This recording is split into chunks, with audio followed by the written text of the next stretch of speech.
This time on DawgStrip, we present a full build montage of Project Dreadnought, the creation of our 2022 Epic Gambler rig. We gut a rotten, yet running motorhome to harvest the chassis and driveline.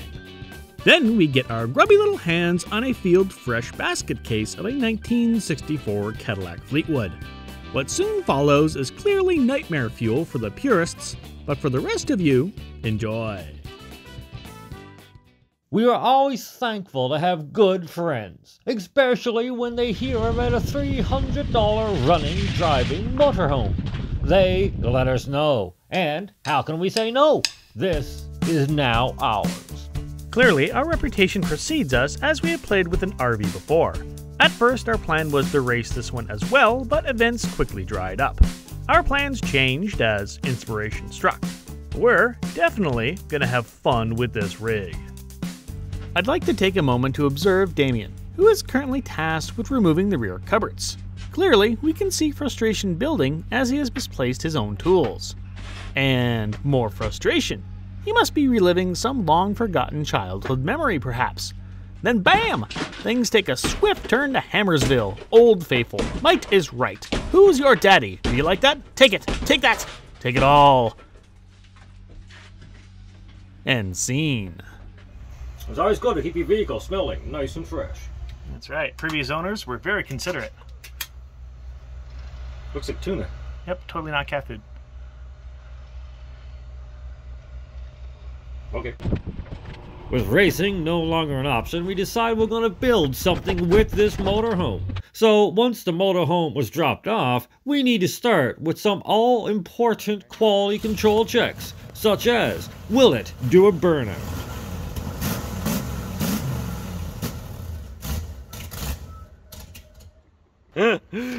Attempted a burnout number 2. Key.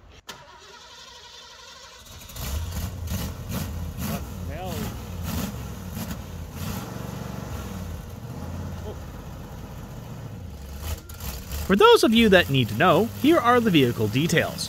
Struggling before you is a 1979 Ford RV equipped with a 460. That is a 7.5-liter engine, a C6 transmission, a Dana 70 rear end with 3.73 gears. Also having a full truck frame and 6 wheels makes this a great platform to build upon. Quick recap. Will it do a burnout? Nope. Once the current occupant could be coaxed from the motorhome, we set about the monumental task of stripping this thing down. The goal here is to remove the houseworks. All this wood and tin must go. We want it down to the bare frame.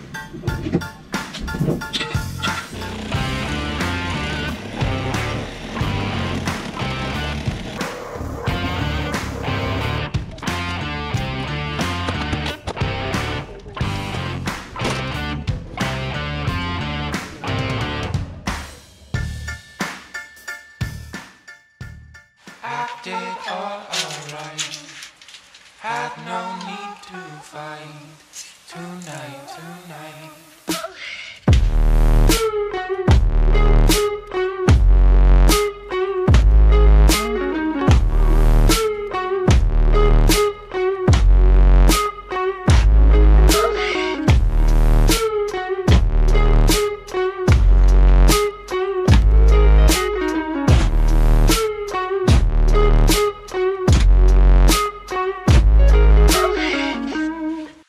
At this point, we are joined by Norm, and Frank, Whoa! Stop hurting me! If you ever need to get rid of some anger management or stress relief, remember, an RV, a sledgehammer, good friends, and some violence.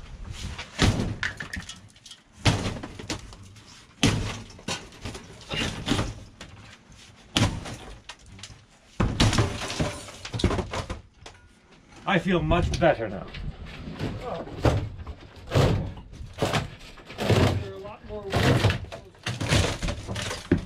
Fall out.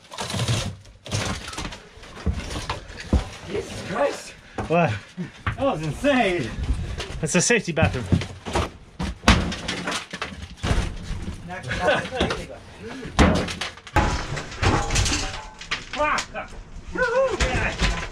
How can you wear it? Fine. Did you get something? I got all this shit down. I was like, oh, it's no, gross. It's gross. Frank, don't drink that. That's poop. That's Probably. That's the sink. That's the sink. I poop in sinks. Oh, do you? Oh,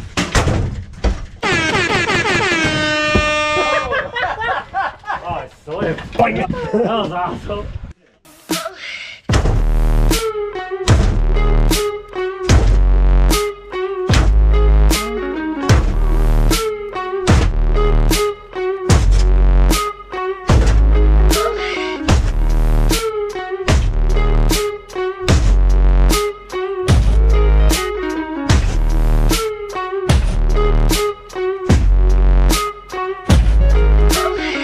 Outside. This is why we can't have nice things. We weren't going to keep the toilet forward.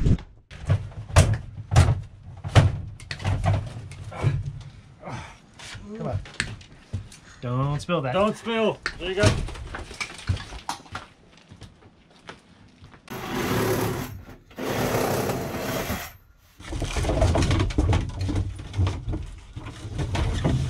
Take a wall down to get that out? Possibly. Yep. All right.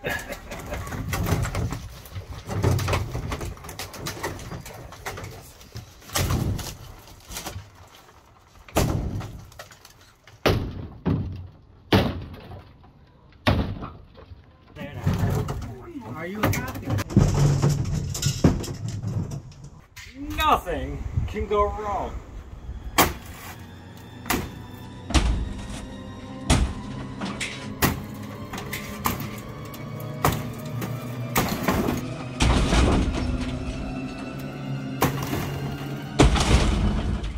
Like Pac-Man.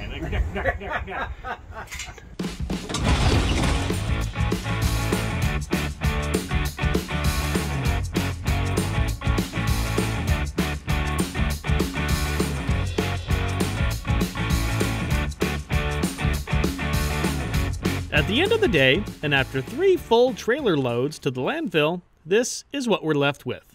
A flat deck RV. Not bad, looking good, but still a ways to go yet.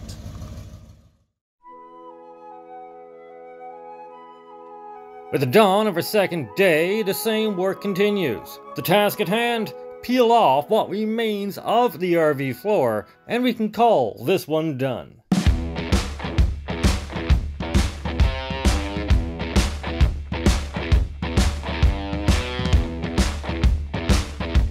With the back of the chassis stripped down to the bare frame, it's time to revisit those all-important quality control checks.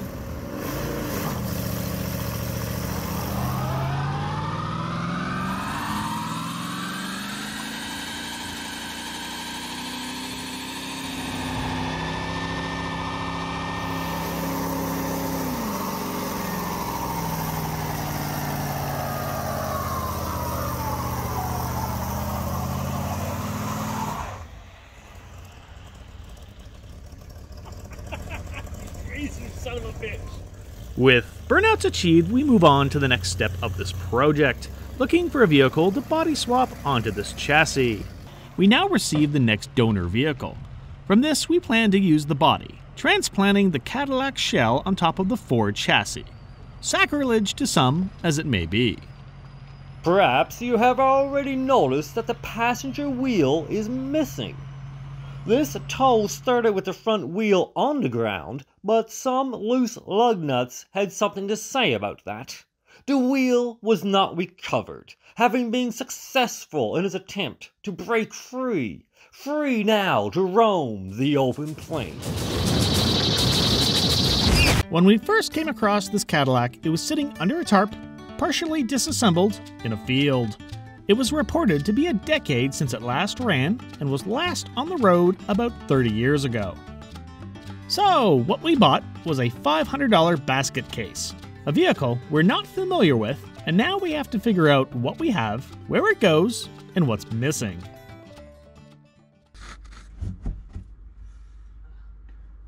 Having all the fun time vacuuming out to find needles and rat nests, and we found something entertaining.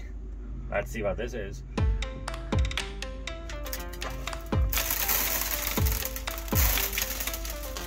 Oh, So we can't have nice things. no, this is all like must have been a squirrel or something.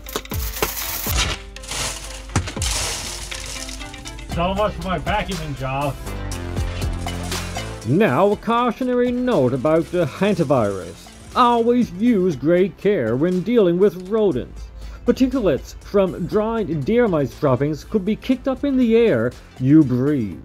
Effects could be severe, sometimes fatal. Use a mask. Try to scoop up versus compressed air or vacuums. Soak with water bleach.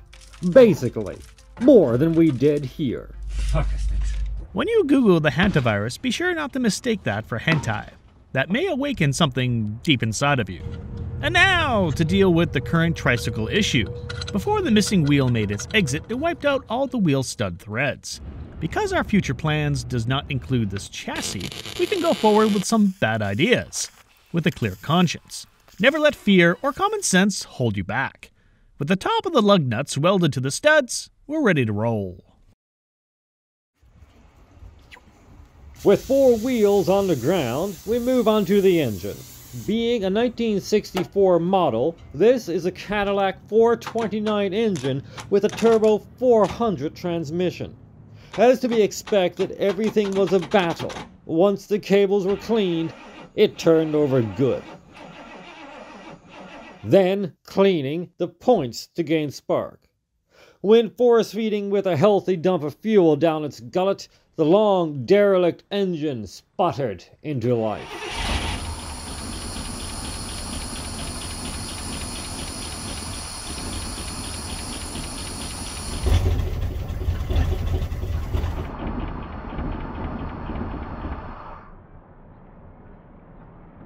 Okay, sounds healthy. Despite first efforts, we could not get the Rochester 4GC carburetor to do anything. Once we peeled it from the car and took a look inside, issues were apparent. This thing is rough, crusty, and badly corroded. The floats fell apart in our hands. We started to gather a vast array of Rochester parts, but still couldn't get anything to work. In the end, the local antique shop, of all places, had a similar unit we managed to drop onto our 429. Pro tip. A mustard or ketchup container makes a great tool for priming dry carburetors.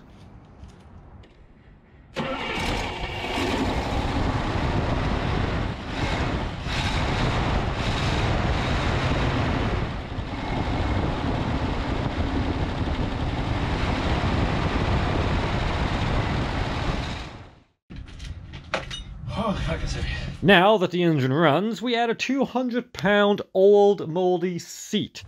Ow! So we can test the transmission and the brakes. Both seem to be in good order.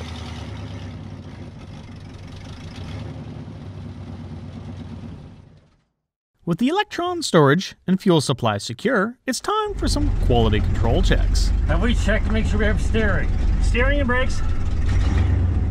It's been off the road for 30 years. And it smells like mouse poop.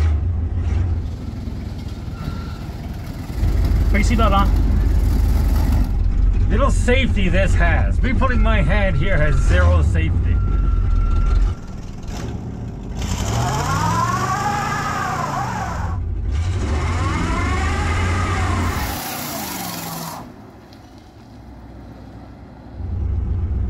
Oh, look at that there. Oh, that was surprising. Well, it wobbles a little. Yeah, is that a cop?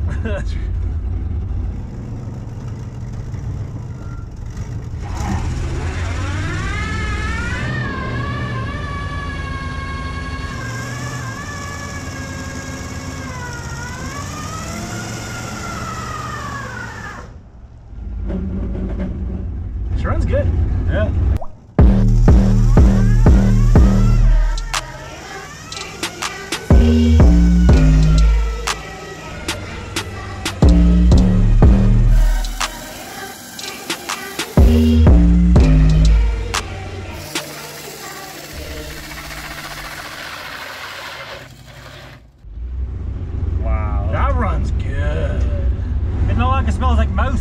in here. That's right, we aerated. Yep, now it's just burnt rubber. Now that we have confirmed the Cadillac can indeed transform tires into smoke, we have come to the end of this video. Pity the neighbors. They're gonna hate us. Don't worry, we have plenty of Dreadnought footage to come. This project is well underway. Editing is always months behind, so if you want to keep up to date, be sure to follow us as DawgStrip on Facebook and Instagram.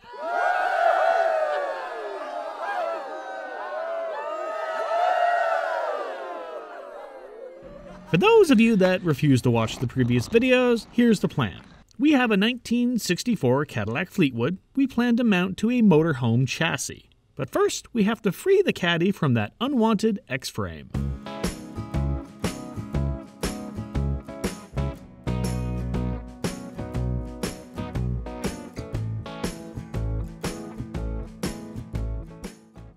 Started day 2, separating the body from the chassis, and it's like a few degrees above freezing, so brr.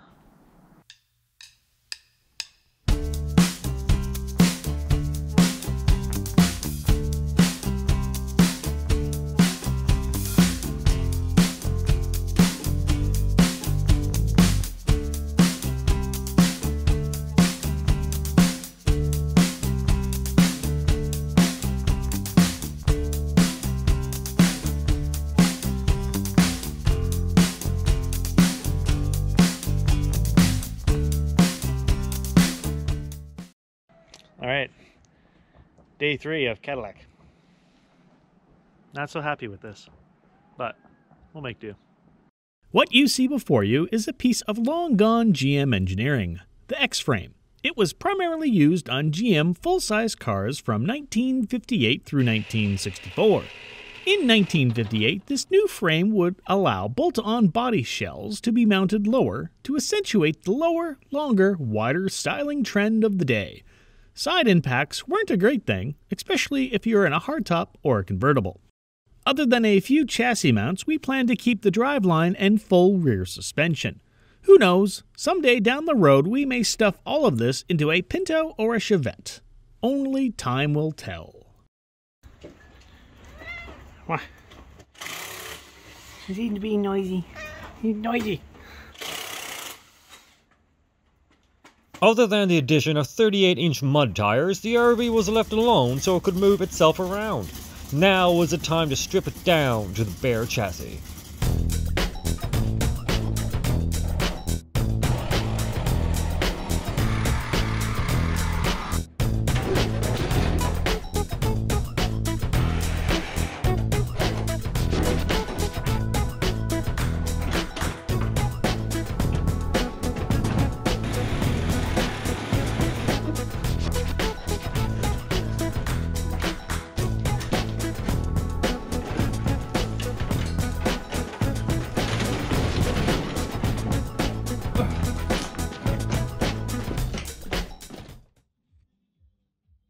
Here we have the bare chassis of the motorhome. Clearly better built and higher sitting than the GM X-frame. Now it's out with the chassis and in with the body.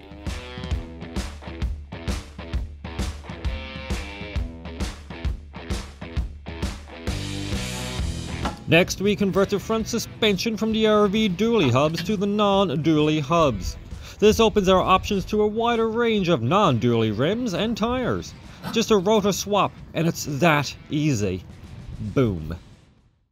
Despite the feline protest, we get back to messing with Hobo's Cadillac. We have also made a significant investment in lifting equipment, a chain hoist, as well as building our own extra tall jack stands. Going up,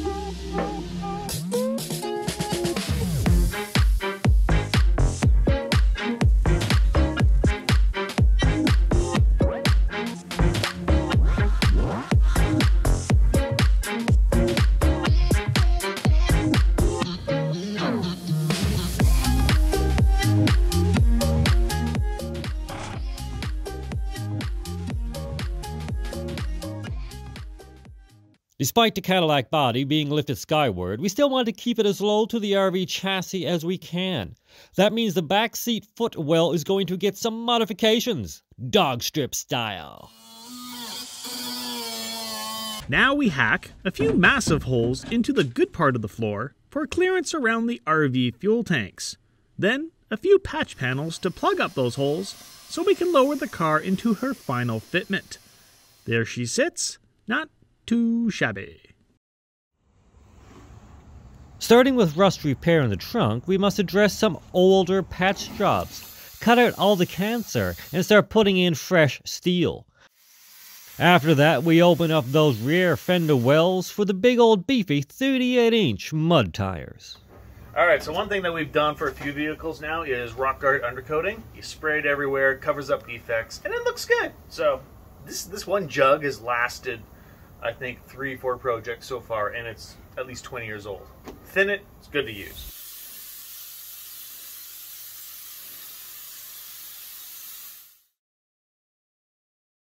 Let us show you just how bad the rust is on this car, and why a Cadillac was within our budget.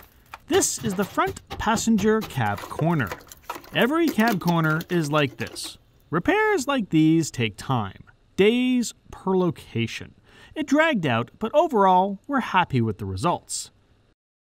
This is the driver's side front cab corner. Copy, rinse, and repeat. A prime example of it doesn't look that bad is this rocker corner. Once you start poking at rust, you'll never know when or where it will end. Another thing to look out for when working on older cars is lead body filler around seam joints. It's had its place, but those days are long over. Once all the rot was removed, this is what we were left with. Replace one piece at a time, and we will call this done. As you can see, the back wheels and their placement really messed up the rear quarter panels. In fact, the RV rear axle is 9 inches further back than the Caddy. We decided to fix this with a pair of fenders from a Chevy stepside pickup truck. After a cut, trim, shorten, and lengthen, we had the look figured out. Now, it's on to the other side to do it all over again. Welding is fun, do what you can with steel, but Bondo is your friend. This turned into a long night. Sorry, neighbors. With body work and rust repair done, this is where we will leave you for now. There is plenty of work to go, so stay tuned. What do we get now? More Cadillacs. First things first, through the miracle of Facebook Marketplace, we head out into the local woods for some much-needed Cadillac parts. So these old Cadillacs are so large, I actually have an echo. Echo, echo, echo, echo. It's crazy.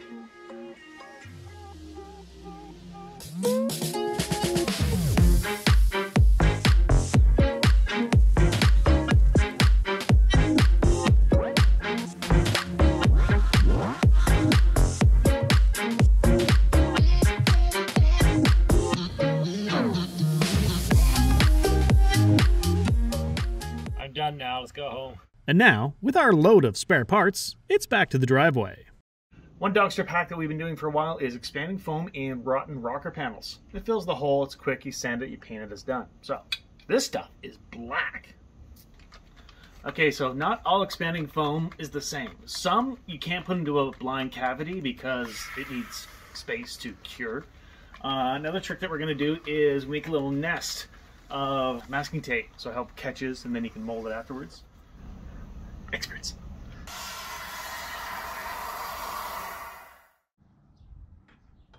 Next, onto the engine.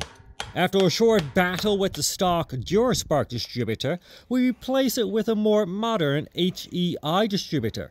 Of course, that means we are now only a few wires away from making noise. First try.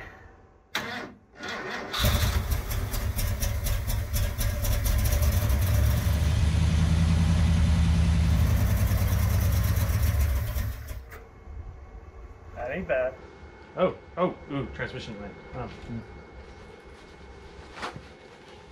Forgot something. She's bleeding. Bleeding, yes. Now that noise is confirmed, we move on to wiring, windows, and interior.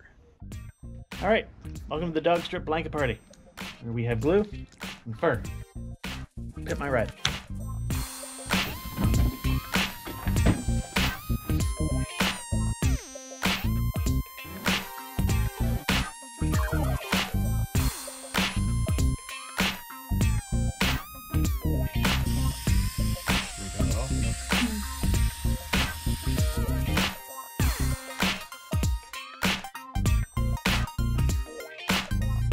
Now, with a headliner that would make any pimp proud, we move on to remounting the front doors.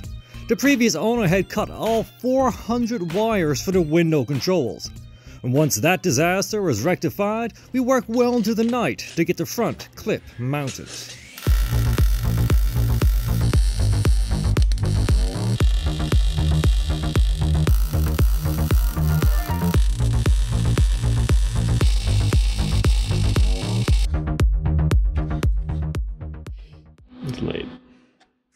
Now the last day is upon us and the rush is real, and filming loses priority.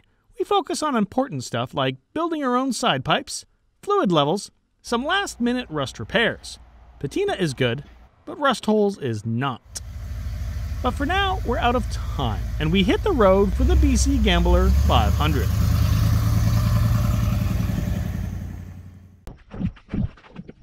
So the Gambler event has come and gone, and we've been so crazy the past few days leading up to it that we did no filming.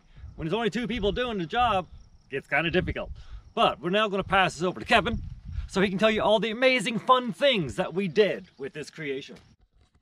We did a lot of things, so here we go. We built a car. All right, so now I'm going to kind of point out some of the things we built and some of the neat things about this car. For those of you that haven't noticed, this is a 1964 Cadillac Fleetwood. We mounted it on a 1979 Ford RV chassis. It has a 460 engine, C6 transmission, and a Dana 70 dually rear end. So here we go. One neat thing about this Cadillac is the turn signals. On the dash, you don't have indicators telling you that your signal lights are flashing. They're right here. They're on each fender. And as you're driving along, you can see this flashing if your signal lights are on. That's kind of cute. This is the Fleetwood crest. Different years of Cadillac did different things, but this one, only the Fleetwood had the crest. So you had a V if it was a regular Cadillac, but if it was top of the line, Fleetwood crest. This car is also a 4-door hardtop, 4-door crew cab. But a hardtop means there's no B-pillar here at all. It's just wide open. It's good for cruising. That being said, this car also has 8 power windows. And you can see them all from Captain's Kirk Control Center right here. This entire door has switches. So many switches. They all work. You have 8 switches here for every window.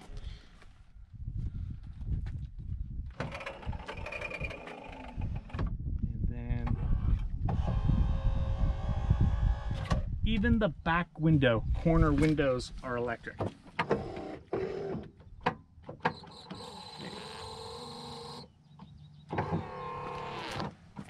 That's cool. Horrible thing about that is that this car, when we got it, this door was not attached. And all 28 wires here are not in a harness, which means they were cut by the previous owner. That took 3 days of frustration to figure out all these wires. Also controlled from the captain's chair here is the seat. The seat is electric. 1 motor, 3-speed transmission. Also a fun thing, this car is 1964. In Canada, seatbelts were not mandatory until 1965. This car has 2 seatbelts in the front. It came with nothing in the back. Who needs passengers? All right, if you want to come see the cockpit, nothing in here works. So again, in a rush, a lot of things were not fixed, not tested, not working. This car from 1964 had automatic temperature selection. You could select the temperature and it would maintain. Nothing of this works. We have no heater, no airflow, no nothing. Windshield wipers, never even tested, didn't bother working. Radio is something really goofy. It has a system that only ever worked once for us is you push a button and it automatically tunes to radio stations. It programs itself. That's crazy for 1964. Gas gauge, never had a gas gauge. Temperature gauge, we had an aftermarket one just so we could watch the engine. No speedometer, you know, it's not a speed freak, so we don't need to know how fast it's going. But the horn works. Everything in this car is metal. It's aluminum, it's steel, it's heavy. Glove box door, the latch broke, so we had to make one. This is what we made because if not, this thing is just gonna bash the passenger's shins. AKA mine. Okay, so again, everything on this car was kind of assembled and finished in a rush. This whole back bumper was just like thrown together in like the last half an hour.